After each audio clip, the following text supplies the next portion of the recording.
తెలంగాణ ఆర్టీసీలో మరోసారి సమ్మె సైరన్ మోగనుంది. ఈ మేరకు ఆర్టీసీ కార్మికులు సమ్మె బాట పట్టాలని నిర్ణయం తీసుకున్నారు. ఇందులో భాగంగా ఆర్టీసీ ఎంప్లాయీస్ యూనియన్ జేఏసీ ఆధ్వర్యంలో ఎండీని కలిసి సమ్మె నోటీసులు ఇవ్వనున్నారు. ఆర్టీసీని ప్రభుత్వంలో విలీనం చేయాలని డిమాండ్తో పాటు మరికొన్ని సమస్యలను పరిష్కరించాలని కోరనున్నారు. ఇక ఆర్టీసీలో ఎలక్ట్రిక్ బస్సులను ప్రవేశపెట్టడాన్ని నిరసిస్తూ కార్మికులు ఇప్పటికే నల్ల బ్యాడ్జీలతో నిరసనకు దిగారు. అయినప్పటికీ ప్రభుత్వం నుంచి స్పందన లేకపోవడంతో ఆర్టీసీ యాజమాన్యానికి సమ్మె నోటీసులు ఇవ్వాలని జేఏసీ సిద్ధమైంది.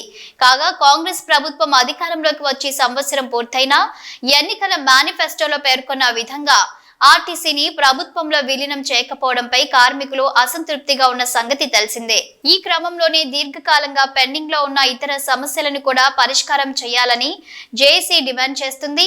ఆర్టీసీ ఉద్యోగులను ప్రభుత్వంలో విలీనం చేయాలని, ఈవీ బస్సుల పేరుతో ఆర్టీసీని ప్రైవేట్ పరం చేయాలన్న ఆలోచన విరమించుకోవాలని జేఏసీ సమ్మె బాట పట్టనుంది. ఈ నేపథ్యంలో ఆర్టీసీ ఎండీ నుంచి సానుకూల నిర్ణయం దాకపోయినట్లయితే మార్చి నెల మొదటి వారం నుంచి సమ్మె చేయాలని ఉద్యోగులు భావిస్తున్నారని సమాచారం.